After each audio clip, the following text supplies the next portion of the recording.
దత్తత తీసుకోవడం జరిగింది. Thank you sir, thank you so much. అయితే అది నా ఒక్కరి వల్ల కాలేదు.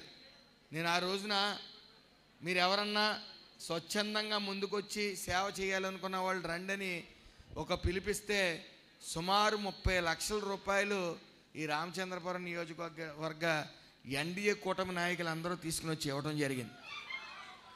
అయితే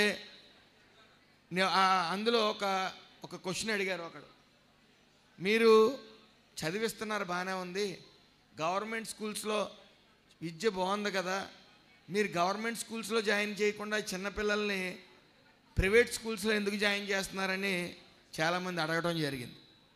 నేను ఒక కుటుంబం దగ్గరికి వెళ్ళినప్పుడు, ఇప్పుడు కాదు, నేను ఎలక్షన్స్ ముందు వెళ్ళినప్పుడు అక్కడ తల్లిదండ్రి ఒక తల్లి పోయింది. తండ్రి మంచం మీద ఉండి ఆయన అమౌంట్ ఇవ్వడానికి వెళ్ళినప్పుడు ఆయన ఒక మాట చెప్పాడు, నేను కూడా ఎన్నాళ్ళలో బతకనండి, ఇద్దరు ఆడపిల్లలే, నేను ఇప్పటి వరకు కూడా ప్రైవేట్ స్కూల్లో చదివిస్తున్నాను చైతన్యలో, మీరు అందులోనే కంటిన్యూ చేయండి ఆ పిల్లల్ని, నాకు ఈ అమౌంట్ వద్దని నాకు తిరిగి ఇచ్చాడు.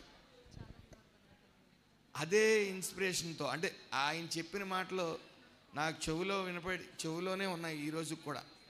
సో ఇక్కడ చదువుకుంటున్న వాళ్ళని, ఎవరైతే తల్లిదండ్రులు లేని పిల్లలు ఉన్నారో వాళ్ళ తల్లిదండ్రులు ఎలాంటి స్కూల్లో చదివించాలని కలగన్నారో, అంతకుముందు ఏ స్కూల్లో చదివించారో అదే స్కూల్లో కంటిన్యూ చేసాం తప్ప ఈ ప్రభుత్వ స్కూల్స్ మీద నమ్మకం లేక కాదు. ఈరోజు సగౌరవంగా మేము చెప్పుకుంటా ఉన్నాం. ఈ స్కూల్స్ ఈ రోజున వాళ్ళకి ఇచ్చే యూనిఫామ్ కానీ షూస్ కానీ ఫుల్ క్వాలిటీగా ఉన్నాయి. అదేవిధంగా ఏ స్కూల్ బ్యాగ్ మీద మన జగన్మోహన్ రెడ్డివి అతను ఫోటో పెట్టుకున్నట్టు ఫోటో ఏం పెట్టుకోలే. అవును సార్. అయితే నాణ్యమైన ఫుడ్ అందిస్తూ ఉన్నారు ఇంటర్ స్టూడెంట్స్కి కూడా సన్న బియ్యంతో.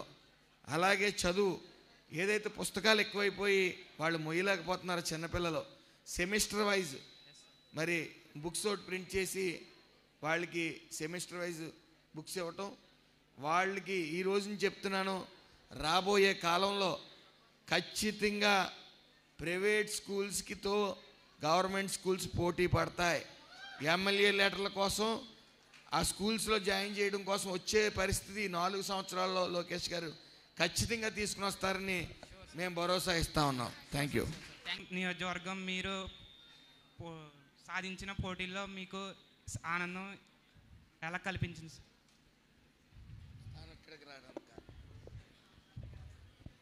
అది యాక్చువల్గా పార్టీ డిసైడ్ చేసింది పలానా చోటకు వెళ్ళమని చెప్పి. ఆ పార్టీ డిసైడ్ చేసిన వెంటనే ఎంతో నమ్మకంతో నేను, కనీసం మీ అందరూ గమనించాలి, ఇంత క్రితం నేను వార్డ్ కౌన్సిలర్ని కూడా కాదు, నాకు చిన్న పదవి కూడా లేదు. అయితే గత 20 years నుంచి నేను చేస్తున్న సోషల్ సర్వీస్ని ప్రజలు గుర్తించడం, ఆ ప్రజలు చేత మంచి అనిపించుకోవడం ద్వారా లోకేష్ గారు కానీ గుర్తించి చాలా బరువైన బాధ్యత నా మీద అప్పగించారు.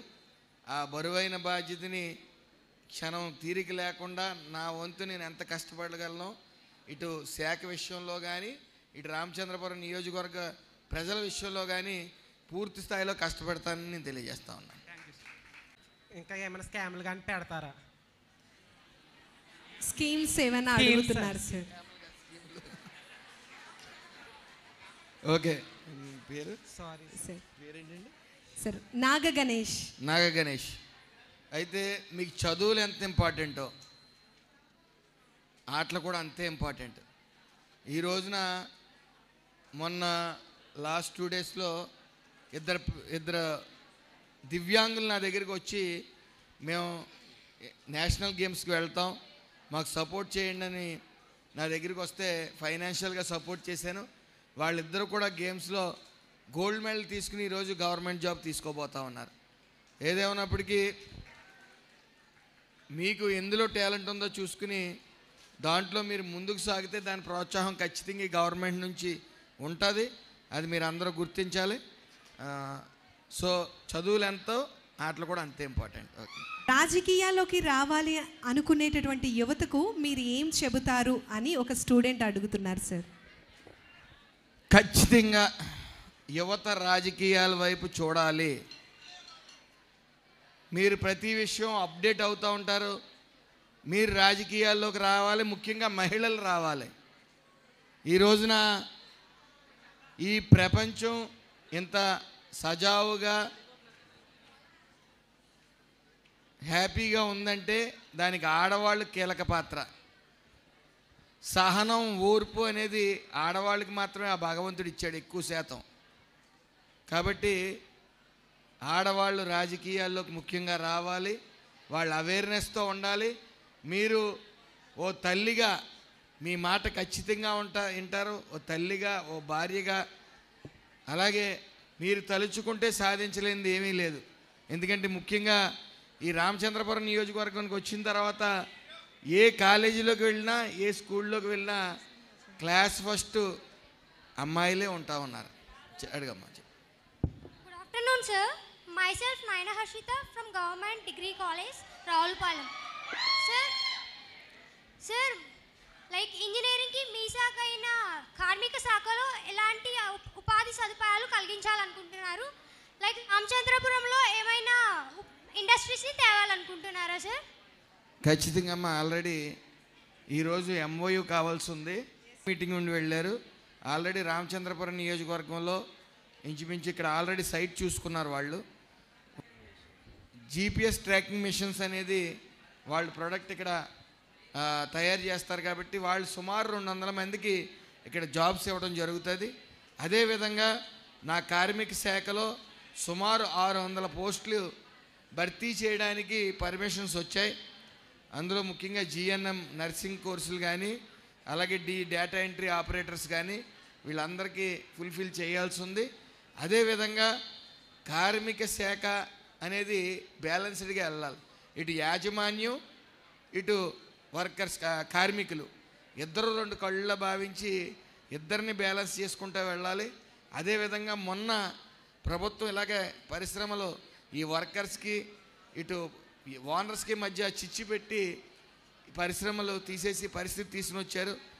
ఎట్టి పరిస్థితుల్లో ఎక్కడా కూడా జీరో ఇన్సిడెంట్, యాక్సిడెంట్స్ లేకుండా ఈ పరిశ్రమల్లో జాగ్రత్తలు తీసుకుంటా ఉన్నాం.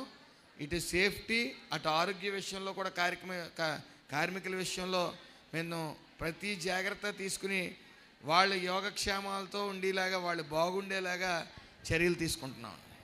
నా క్వశ్చన్ ఏంటి సార్, కొన్ని వర్గాలకి క్యాస్ట్ సర్టిఫికేట్ లేదు సార్. ఐ మీన్ బేడా బడగ రంగాలకి క్యాస్ట్ సర్టిఫికేట్ లేదు సార్. వాళ్ళు ఎంత చదివినా, డిగ్రీ, బిఏ, బీకామ్ ఎన్ని చదివినా వాళ్ళకి ఉద్యోగాలు రావట్లేదు సార్.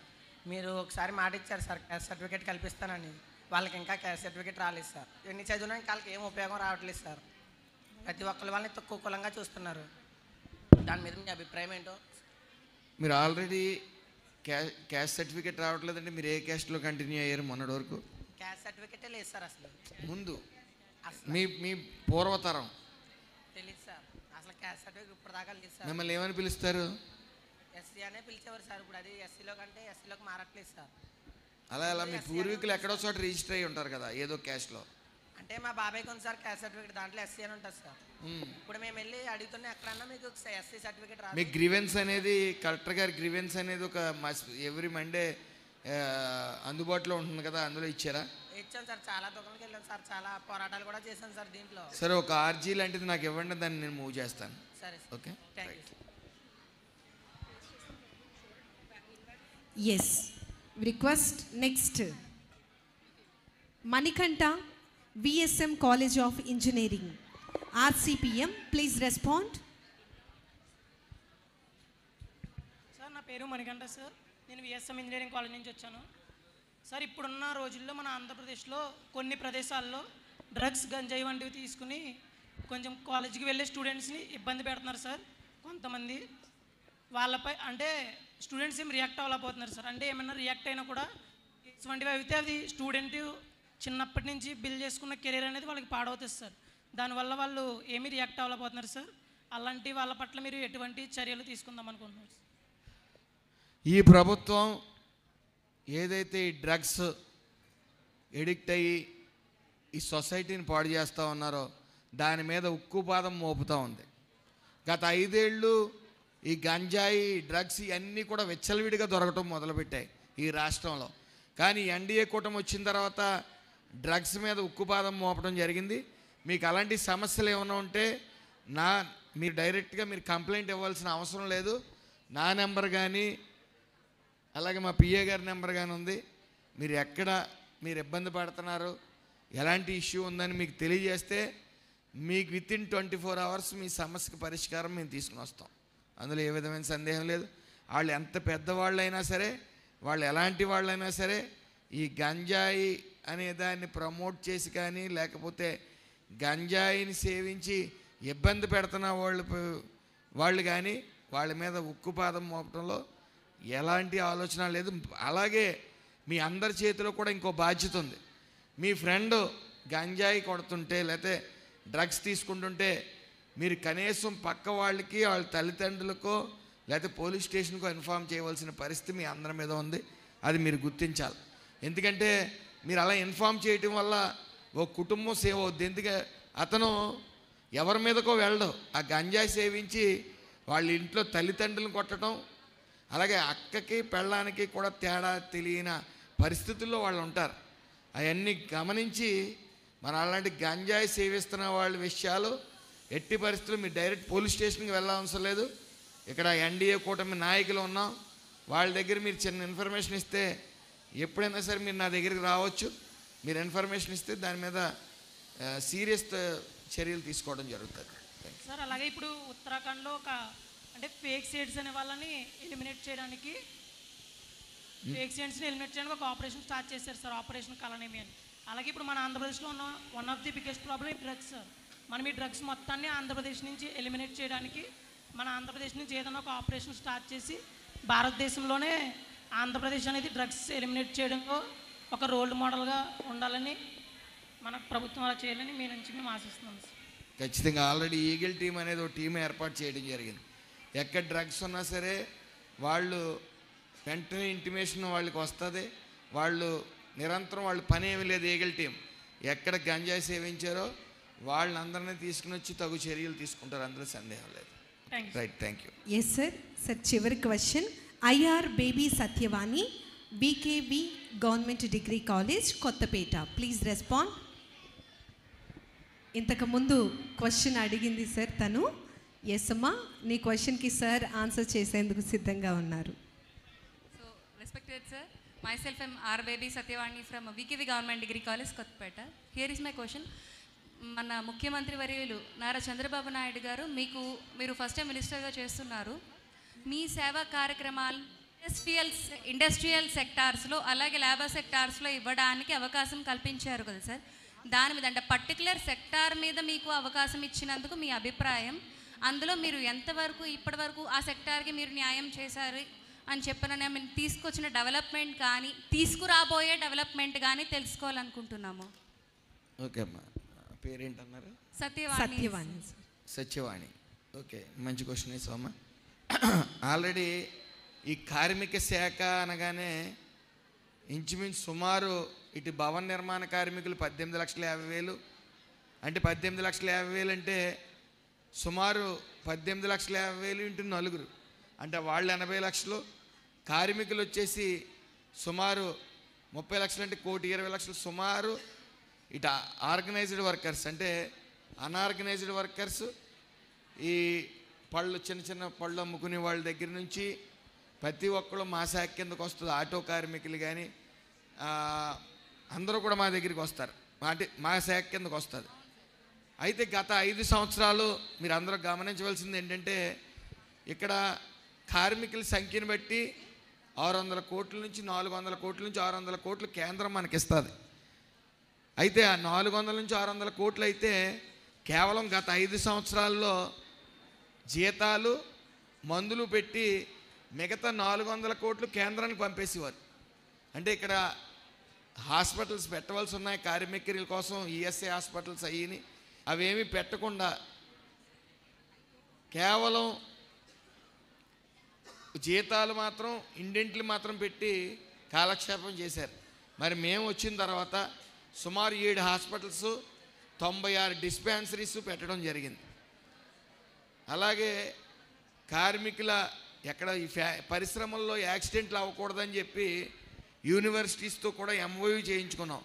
ఆ యూనివర్సిటీస్ బాధ్యత ఏంటంటే ఈ సేఫ్టీ ఆఫీసర్స్ని స్కిల్ చేసి ఎక్కడ ఈ ముందు వెనక అంటే యాక్సిడెంట్ అయ్యి ముందు ఆ నివేదిక ఏంటి, అయ్యి పరిస్థితి ఉంటే ఎందుకు అవుతుంది, ఆ నివేదిక ఇవ్వటం, అవుతే ఎందుచేత అవ్వింది అనేది నివేదిక తెచ్చుకోవటం అనేది ఎంఓయూల ద్వారా మేము పెట్టడం జరిగింది. అలాగే నిన్న మీరు చూసే ఉంటారు 3 అంబులెన్స్లు కూడా సిఎస్ఆర్ ఫండ్స్ కింద ఈ కార్మికుల కోసం 3 అంబులెన్స్లు కూడా పెట్టడం జరిగింది.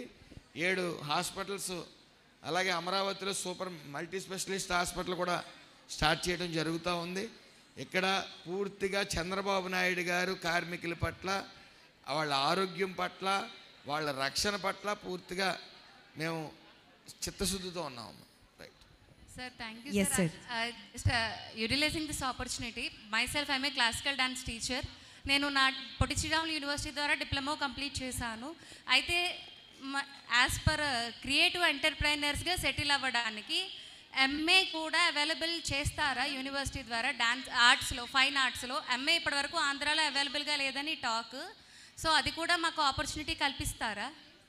సరే, ఒకసారి మీరు అర్జీ లాంటిది ఇస్తే దాని మీద నాకు పూర్తి అవగాహన, మీరు చెప్పిన దాని మీద అవగాహన లేదు కాబట్టి ఏదో ఒకటి మాట్లాడేయడం కన్నా మీరు ఒక అర్జీ ఇస్తే దాని మీద నేను అప్డేట్ అయ్యి మీకు మళ్ళీ తెలియజేస్తాను.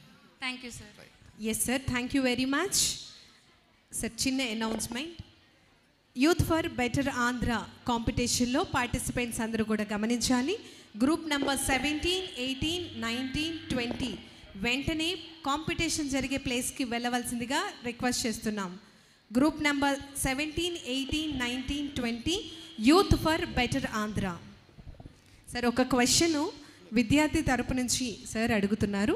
సార్, అబ్బాయి అడగలేను అని ఇబ్బంది పడుతున్నాడు, క్వశ్చన్ కన్వే చేశాడు, అదే మీకు అడుగుతున్నాను. సో వీళ్ళు విఎస్ఎం కాలేజ్ స్టూడెంట్స్ అంట. మార్నింగ్ 8 to 9 మధ్యలో వీళ్ళు క్లాసెస్కి వెళ్తారంట సార్, బైక్స్ మీద కావచ్చు అలాగా. సో ఇది మమ్మల్ని అంటే మేము హెల్మెట్ పెట్టుకోకపోయినా, 2 ఎక్కినా 3 ఎక్కినా, కొంచెం ఓవర్ స్పీడ్ వెళ్ళినా మమ్మల్ని పోలీసులు ఆపుతున్నారు. సో ఓకే, మేము మిస్టేక్ చేస్తుంటే మమ్మల్ని ఆపుతున్నారు, ఓకే. కానీ 9:30 తర్వాత 10 తర్వాత 4 ఎక్కి బైక్ నడిపినా, హెల్మెట్ లేకపోయినా, ర్యాష్ డ్రైవింగ్ చేసిన వాళ్ళని పట్టుకోవట్లేదు. కాలేజ్ టైమింగ్స్లో వచ్చే స్టూడెంట్స్ని మాత్రమే పట్టుకున్నారు. మిగిలిన వాళ్ళని నైట్ టైం కూడా ఎవరు ఎలా ఉన్నా అంటే లైక్ స్టూడెంట్స్నే ఇది చేస్తున్నారు తప్ప మిగిలిన వాళ్ళని సీరియస్గా తీసుకోవట్లేదు అనేది అబ్బాయి ప్రాబ్లం సార్. అది అయితే మమ్మల్ని పట్టుకుంటున్నారు, ఎదవాళ్ళు పట్టుకోవట్లేదనే బాధ. ఓకే, అయితే అక్కడ కొన్ని ఇష్యూస్ ఉంటున్నాయి. అక్కడ ఈవ్ టీజింగ్ అనేది జరుగుతుంది. ఆ ఈవిటింగ్ జరుగుతున్నప్పుడు 3 బైక్ మీద వెళ్ళినప్పుడు సరే, అది ఆ ఇష్యూ ఉన్నప్పుడు అక్కడ పోలీసులు వాళ్ళ పని వాళ్ళు చేస్తారు కాబట్టి, అలాగే మీరు అనుకుంటున్నారు తప్ప నైటు డ్రంక్ అండ్ డ్రైవ్లో పట్టుకోవటం కానీ ఇతర ఇష్యూస్ ఎక్కడ పోలీసులు వాళ్ళు దాని పని వాళ్ళు చేస్తూ ఉన్నారు. ఎందుకంటే ఈ డ్రంక్ అండ్ డ్రైవ్తో వచ్చిన బాధ ఏంటంటే వాళ్ళు యాక్సిడెంట్ చేయడమే కాక ఎదట వాళ్ళకి హాని కల్పించే పరిస్థితి వస్తుంది. అలాగే రామచంద్రపురం సిఏ గారు కూడా దాని మీద సార్ ఒక చిన్న మాట సార్. ఆ అబ్బాయి బ్రో చెప్పాడు చిన్నవాళ్ళు పెద్దవాళ్ళు అని పార్షియాలిటీ చూపిస్తున్నారు పోలీస్ డిపార్ట్మెంట్ అని. అస్సలు లేదండి, నేనే 1000 రూపాయలు ప్లస్ 130 రూపాయలు హెల్మెట్ పెట్టినందుకు ఫైన్ కట్టాను సార్. ప్రోగ్రామ్కి వెళ్తున్నానని హెల్మెట్ పెట్టుకోలేదు, హెయిర్ స్టైల్ చేపించానని తప్పు చేశాను, ఫైన్ కట్టాను. సో ఖచ్చితంగా అందరికీ ఈక్వల్ ట్రీట్మెంటే ఉంటుందని ఈ సభాముఖంగా తెలియజేస్తున్నాను సార్. ప్లీజ్. చాలామంది పూర్ స్టూడెంట్స్కి ఫీజు రీఇన్వెస్ట్మెంట్ అనేది పడలేదు సార్. ఫర్ ఎగ్జాంపుల్ నన్నే తీసుకోండి, మధ్యలో నాకు ఒక 2 టన్స్ పడలేదు, వసతి దీవెన పడలేదు సార్. నేను అమలాపురం వెళ్ళి జేవిడి ఆఫీస్కి వెళ్ళి నేను మార్పించుకోవడం జరిగింది. జాయింట్ అకౌంట్ నెంబర్ అనేది పంచాయతీ వాళ్ళు రాంగ్గా ఎంటర్ చేశారు, నేను మార్పించుకున్నాను సార్. నేను కాకినాడ వెళ్ళాను, ఇక్కడ ఆర్డీఓ ఆఫీస్కి వెళ్ళాను, కానీ నేను ఏ అమౌంట్ అయితే నేను లాస్ అయ్యానో ఆ అమౌంట్ నాకు రావట్లేదు. ఇంకా నాకులాగా సఫర్ అయ్యే చాలామంది స్టూడెంట్స్ ఉన్నారు సార్. వాళ్ళ గురించి మీరేమనుకుంటున్నారు? మీరు ఎటువంటి చర్యలు తీసుకోవాలనుకుంటున్నారు? Thank you sir. ఈ ఫీజు రియంబర్స్మెంట్ అనేది గత ప్రభుత్వం 2 ఇయర్స్ లాస్ట్ 3 ఇయర్స్ నుంచి కూడా 3 ఇయర్స్ నుంచి కూడా ఇవ్వటం మానేశారు. సో ఈ ఎన్డీఏ కూటమి వచ్చిన తర్వాత తల్లికి వందనం కానీ అలాగే ఈ గుంతల రహిత రోడ్లు కానీ ఇవన్నీ ఒక్కొక్కటిగా షార్ట్అవుట్ చేసుకుంటూ వస్తున్నారు తల్లి.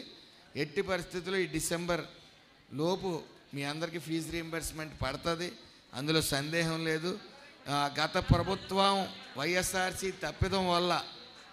తప్పిదాల వల్ల ఒక్కొక్కటిగా ఇప్పుడు రాష్ట్రం లక్షల కోట్లు అప్పులు చేసి చేతులు ఎత్తేసిన వైను గత ప్రభుత్వం. అవన్నీ ఒక్కొక్కటిగా షార్ట్అవుట్ చేసుకుంటూ వస్తున్నాం. అలాగే ఫీజు రీఎంబర్స్మెంట్ కూడా మీ అతి త్వరలో షార్ట్అవుట్ చేసి మీకు ఇవ్వడం జరుగుతుంది తల్లి, ఇబ్బంది లేదు.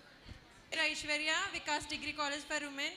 సార్, ఎడ్యుకేషన్ పర్పస్లోకి వచ్చేసి గవర్నమెంట్ కాలేజ్ ఉంది, హెల్త్ కేర్ పర్పస్లోకి వచ్చేసి గవర్నమెంట్ హాస్పిటల్ ఉంది, అలాగే ఎంఆర్ఓ ఆఫీస్ కూడా ఉంది.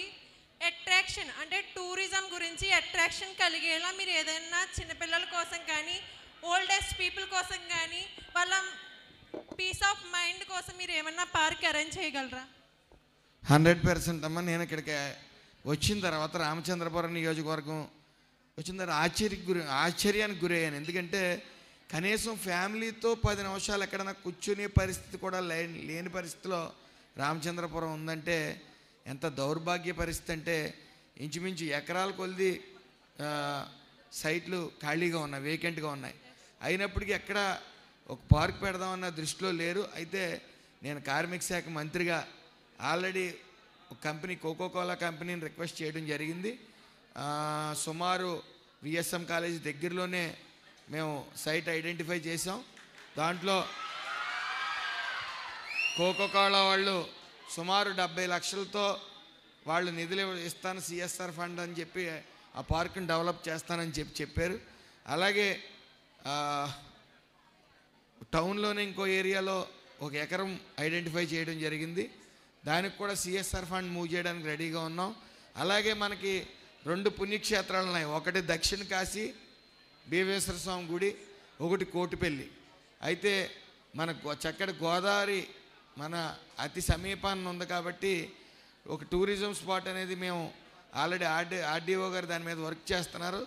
మీకు రానున్న 3 సంవత్సరాల్లో అక్కడ టూరిజం అనేది ఎట్టి పరిస్థితుల్లో ఇక్కడ ఫ్యామిలీతో అందరూ కూడా హ్యాపీగా వెళ్ళి కాలక్షేపం చేసే విధంగా చర్యలు తీసుకుంటున్నామమ్మా. మంచి క్వశ్చన్ అడిగావు.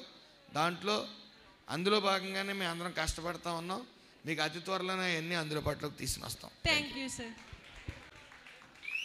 Good afternoon sir. లేట్ అయిపోతుంది కాబట్టి మీరు ముందు చెప్పినట్టు వెల్ఫేర్ అండ్ డెవలప్మెంట్ రెండు కూడా మన ప్రభుత్వంలో 2 సమానంగా జరుగుతున్నాయి.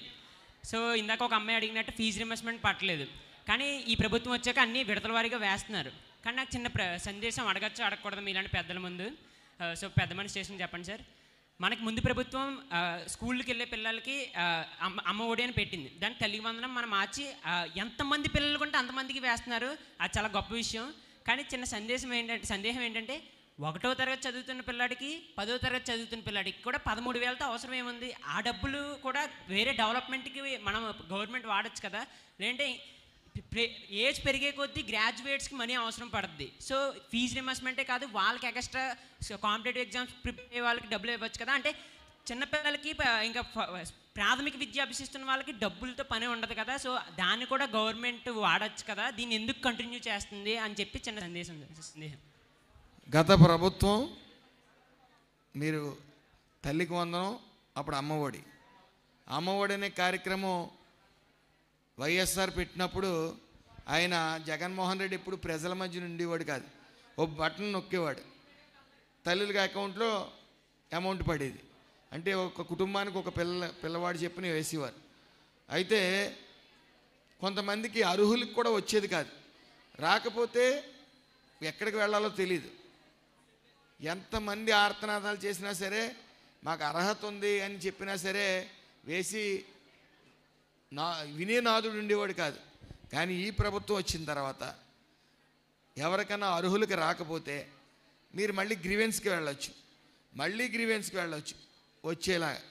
అయితే నువ్వు అడిగే క్వశ్చన్ ఏంటంటే, ఇలా ఫస్ట్ క్లాస్కి ఇస్తున్నారు, 10th క్లాస్కి ఇస్తున్నారు, ఎంతమంది పిల్లలు ఉంటే అంతమంది పిల్లలకి ఇస్తున్నారు నువ్వు అడుగుతా ఉన్నావు. నేను మొన్న ఒక స్కూల్కి వెళ్ళినప్పుడు, ఒక మీటింగ్, ఇలాంటి మీటింగే వెళ్ళినప్పుడు, ఇక్కడ పని చేస్తూ చదువుతున్న వాళ్ళు ఎంతమందో చేతులు ఎత్తండి అంటే, తక్కువ అటెండెన్స్ వచ్చిన వాళ్ళు కానీ వీళ్ళు కానీ ఇంచుమించు 9 మంది విద్యార్థులు చేతులెత్తి మన దగ్గర రావడం జరిగింది. అయితే ఏంటమ్మా సమస్య అంటే, మా ఇంట్లో 2 పిల్లలు ఉన్నామండి, ఎవరు బాగా చదువుతున్నారో చూసుకుని ఆ పిల్లని చదివిస్తున్నారు, లేకపోతే పిల్లోని చదివిస్తున్నారు, మిగతా నేను పెద్ద బాగా చదవట్లేదు, యావరేజ్ స్టూడెంట్ అని చెప్పి నన్ను కూడా పనికి తీసుకెళ్తున్నారు, సామాన్లు కడగడానికి కానీ వేరే రీత్యా ఇలాగా తీసుకెళ్తా ఉన్నారు. ఇంటికి బాగా చదువుకున్న పిల్లవాడు మాత్రంకే వెళ్తూ ఉన్నారు, నేను వెళ్ళలేకపోతున్నానని చెప్పింది. సో పిల్లలందరూ చదవాలి, ముఖ్యంగా ఆడవాళ్ళు చదువు ఒక కుటుంబాన్ని నిలబెడుతుంది. కాబట్టి అందరూ చదవాలన్న ముఖ్య ఉద్దేశంతో, ఎందుకంటే ఫస్ట్ క్లాసు 10th క్లాస్ కన్నా ఫస్ట్ క్లాస్ చాలా ఇంపార్టెంట్. బేస్మెంట్ అంటారు దాన్ని. ఆ బేస్మెంట్ సరిగ్గా లేకపోతే నువ్వు 5th క్లాస్లో ఎంత చెప్పినా సరే వాళ్ళు స్కిల్ అవ్వలే, అంటే వాళ్ళు గట్టిన అవ్వలేరు చదువుల్లో. సో బేస్మెంట్ స్ట్రాంగ్గా ఉండాలి, అంచెలంచెలుగా అది ఎదరికి వెళ్ళాలి. సో ఈ చదువుకునే ప్రక్రియలో ఒక పిల్లవాడికి ఇస్తుంటే, అంటే సుమారు నెలకు 1000 రూపాయలు ఇస్తున్నట్టు, ఆ నెలకు 1000 రూపాయలు పిల్లలకి ఇస్తున్నట్టు. అది ఇవ్వకపోతే ఎవరు బాగా చదవట్లేదో చూసి వాళ్ళని పనికి తీసుకెళ్ళటం, చైల్డ్ లేబర్, మళ్ళీ మేము కేసులు కట్టవలసి ఉంటుంది. దాన్ని ఈ రకంగా ఇబ్బందికి గురవుతున్నారు. కాబట్టి ఒక పిల్లోడిని ఒకలాగా చూడకూడదు, వాళ్ళు మానసిక ఆవేదన ఎక్కువ అవుతుంది, సూసైడ్లు కూడా చేసుకుంటూ ఉన్నారు. కాబట్టి అలా జరగకూడదనే ముఖ్య ఉద్దేశంతో ఎంతమంది పిల్లలు ఉంటే అంతమంది పిల్లలకి ఇస్తాం కూడా. Thank you sir. సార్ మనకి మొత్తం చూసుకుంటే మధ్యాహ్న పథకం భోజనం అయితేనేమి, నోట్బుక్లు అయితేనేమి, యూనిఫామ్ అయితేనేమి, ప్రభుత్వమే ఒక అమ్మ నాన్న అయ్యి పిల్లలకి అన్నీ చూసుకుంటున్నారు. పొద్దున్నుంచి సాయంత్రం స్నాక్స్ కానీ ఏదైనా సరే.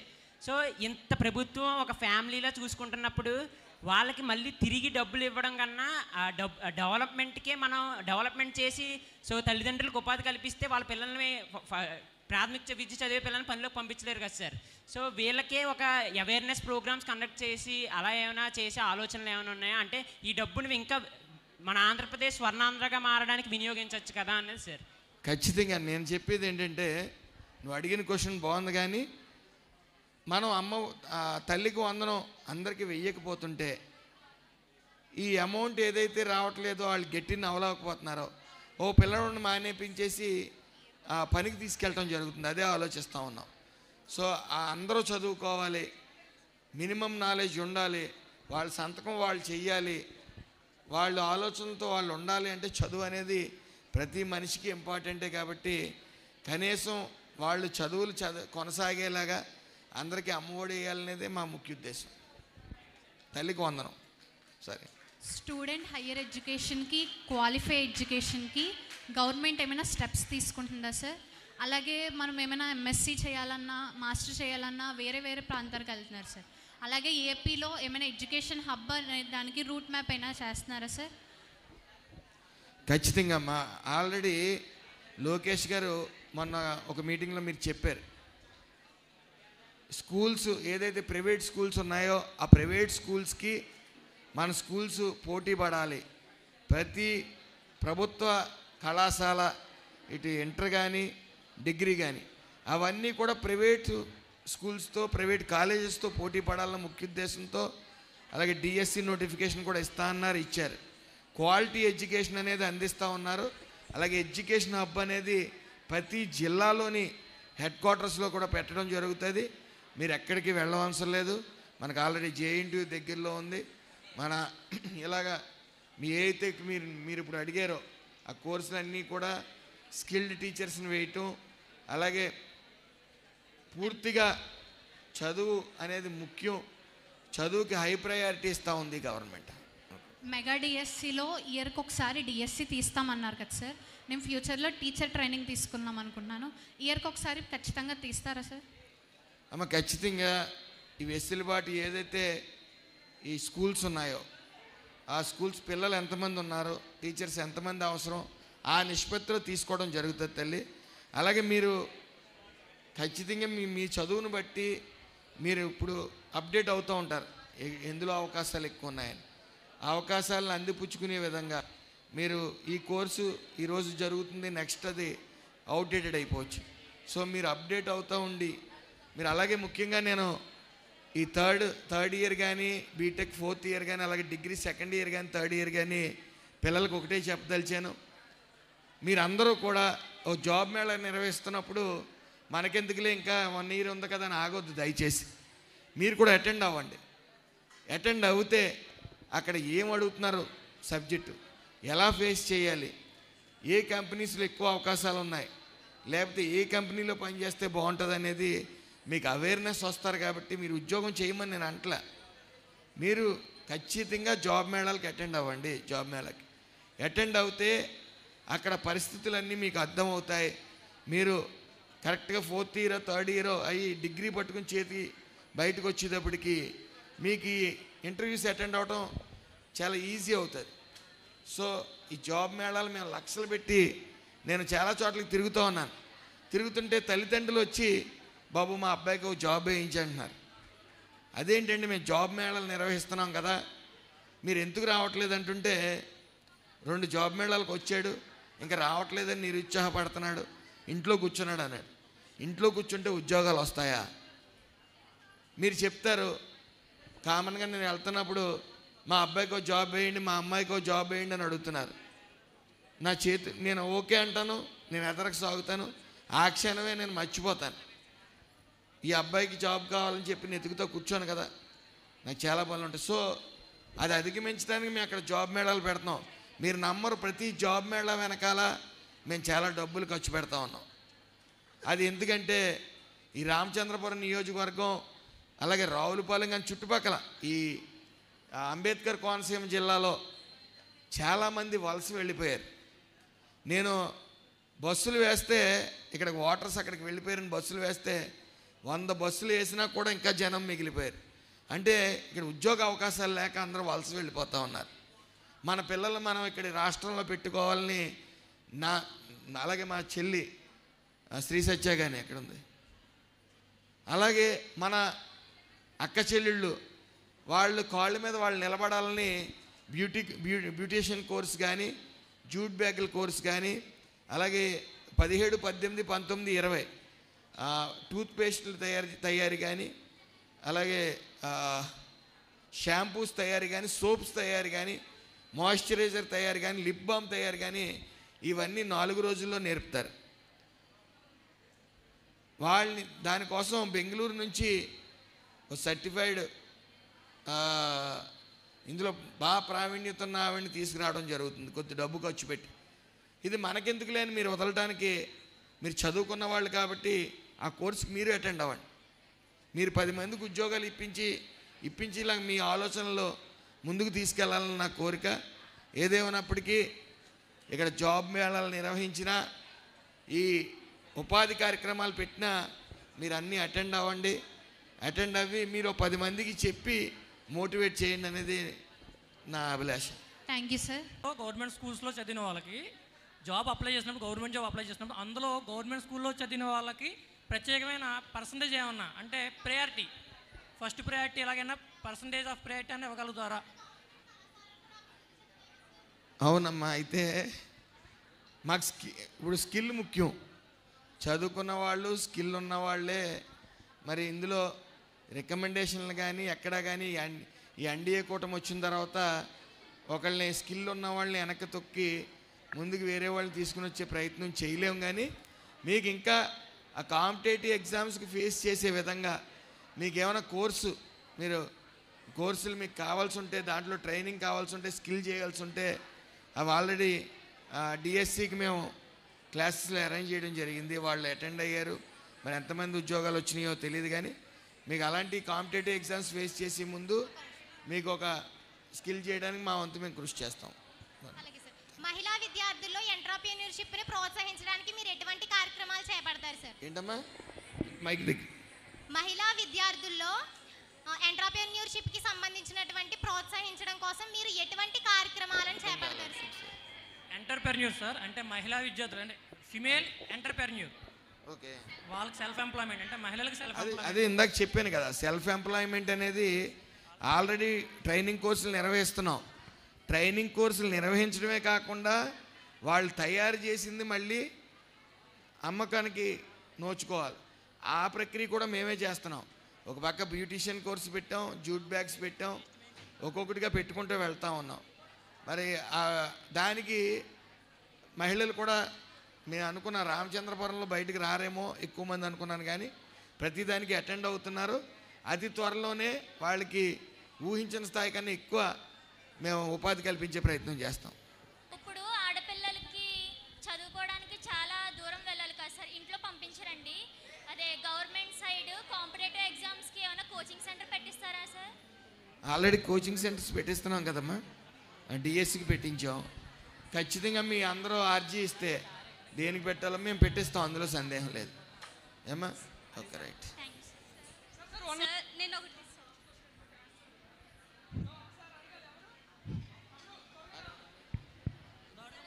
ఏంటమ్మా? ఒకసారి సార్ సార్ త్వరగా గత ప్రభుత్వంలో మద్యపానం ఎక్కువ రేట్ పెంచేశారని చెప్పేసి ఈ ప్రభుత్వంలో తక్కువ రేటుకి అమ్ముతాం మద్యం అని అన్నారు. ఇప్పుడు మళ్ళీ ఈగలనే ఒకటి పెట్టి డ్రగ్స్ మత్తు పదార్థాలకు సంబంధించిన వారి మీద చర్య తీసుకుంటామంటున్నారు. మరి ప్రభుత్వమే మేము ఇచ్చి దాని మీద మళ్ళీ ఈగలనే కాన్సెప్ట్ పెట్టి ఇదంతా చేయడం ఎందుకని అడుగుతున్నాను సార్. అమ్మా, మద్యం అనేది రాష్ట్రంలో పెట్టిన చాలాసార్లు ప్రయత్నించారు. అయితే పక్క ద్రోవలు కానీ నాటుసారా కానీ విజృంభిస్తుంది. ఈ నాటుసారా తాగటం వల్ల ఒక నెల రోజుల్లోపే చనిపోతూ ఉన్నారు. అయితే నాణ్యమైన మందు అందించాలి, తప్పదు. ప్రజలు లేకపోతే చెడు అలవాట్లకు బానిస అవుతూ ఉన్నారు. మన కరోనా టైంలో మీరు చూసే ఉంటారు, చాలామందికి ఈ యొక్క మద్యం దొరక్క వాళ్ళు స్పిరిట్ థమ్సప్లో కలిపి చనిపోవటం ఇలాంటివి చాలా చూసాం. అయితే గత ప్రభుత్వం నాసిరకం మందు అమ్మటం వల్ల చాలామంది ఆరోగ్యాలు పాడైపోయినాయి. మరి ఈ ప్రభుత్వం అలాంటి మందు జోలికి వెళ్లకుండా 99 రూపాయలకి నాణ్యమైన మందు అమ్మటం వల్ల ఒక కుటుంబాల్లో పెద్ద చనిపోయాడు అంటే అది ఎవరో మనం ఏం చేయలేము తల్లి. మనం మద్యపాన నిషేధం పెట్టాము అంటే కొంతమంది దానికి అలవాటు పడ్డ వాళ్ళు వేరే డోర్స్ని ఎత్తుక్కుని నాటుసారాకి ఇలాంటి వాటికి అలవాటు పడి మరి చనిపోతూ ఉన్నారు. కాబట్టి మరి నాణ్యమైన మందు మొన్న ప్రభుత్వంలా కాకుండా 99 రూపాయలకి నాణ్యమైన మందు అందించడం వల్ల వాళ్ళు ఇంటి పెద్ద ఎంతో కొంత సేఫ్ జోన్లో ఉంటాడనే ముఖ్య ఉద్దేశం ఈ ప్రభుత్వం తల్లి. కాలేజ్ సార్ సార్ ఇప్పుడు ఇక్కడ పోటీ చేసి గెలిచారు కదా, నెక్స్ట్ ఎక్కడ ఉంటారా? అమలాపురం వెళ్ళిపోతారు సార్ పోటీ చేసి? ఈ ప్రశ్న నన్ను అందరూ అడుగుతూ ఉన్నారు. మీరు రామచంద్రపురంలో గెలిచారు కదా, మళ్ళీ మీరు అమలాపురం వెళ్ళిపోతారా అని. అవును సార్. అసలు దీనికి నేను రెండు విషయాలు చెప్తాను. ముందుగా లోకేష్ గారు నన్ను గుర్తించి నాకు ఎమ్మెల్యే సీట్ ఇచ్చి గెలిచిన తర్వాత మంత్రి చేశారు. ఏ మనిషికైనా సరే రాజకీయంగా మంత్రి అవటం కన్నా ఇంక పెద్ద గోల్ ఏముంటుంది? సీఎం అవ్వం కదా, పిఎం అవ్వం కదా, మంత్రి ఈ స్థానం కన్నా గొప్ప గౌరవం ఏముంటుంది? సో నేను ఏదైతే తెలుగుదేశం పార్టీ నన్ను గుర్తించి ఈ బరువైన బాధ్యత అప్పగించిందో బ్రతుకున్నంతకాలం లోకేష్ గారికి, చంద్రబాబు నాయుడు గారికి ఎప్పుడు రుణపడి ఉంటాను. అలాగే ఈ పార్టీలో నేను ఏం చేయగలుగుతానో 24/7 కష్టపడి చేసి వాళ్ళకి విధేయుడిగానే ఉంటాను. అలాగే ముఖ్యంగా పవన్ కళ్యాణ్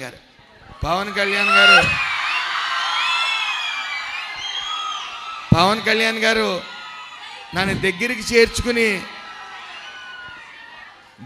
చేర్చుకుని నాకు ఇచ్చిన ఒకే ఒక్క హగ్గుతో మరి కొన్ని వేల మంది నా అభిమానులుగా మారారు. మరి వీళ్ళందరూ మన పవన్ కళ్యాణ్ గారు కంటిన్యూస్గా చెప్తున్నారు, ఈ ఎన్డీఏ కూటమి 30 సంవత్సరాలనే కొనసాగుతుంది రాష్ట్ర శ్రేయస్సు కోసం అని చెప్తా ఉన్నారు. అలాగే ఇంక విషయానికి వస్తే, నేను రామచంద్రపురం నియోజకవర్గానికి వచ్చేటప్పటికి నేను ఎవరో రామచంద్రపురం నియోజకవర్గంలో ఎవరికీ తెలియదు. ఎవరో తెలియకపోయినప్పటికీ అవతల ప్రత్యర్థుల దగ్గర 2 మంత్రులు, ఒక ఎమ్మెల్యే, మాజీ ఎమ్మెల్యే, ఒక ఎమ్మెల్సీ తోట త్రిమూర్తులు గారు కానీ, లేకపోతే పిల్లి బోస్ గారు కానీ, వేణు కానీ, ఇలా చాలామంది ప్రత్యర్థులు నాకు ఉన్నారు. ఆ ప్రత్యర్థులు అందరూ ఏకం అవడంతో, ఎప్పుడూ లేని విధంగా ఏకం అవడంతో ఈ రామచంద్రపురం నియోజకవర్గ ప్రజలందరూ కూడా, కార్యకర్తలు భయపడ్డారు. ఒకవేళ సుభాష్ నగ్గితే ఓకే, నగ్గపోతే మా పరిస్థితి ఏంటని ఆలోచించారు చాలా రోజులు.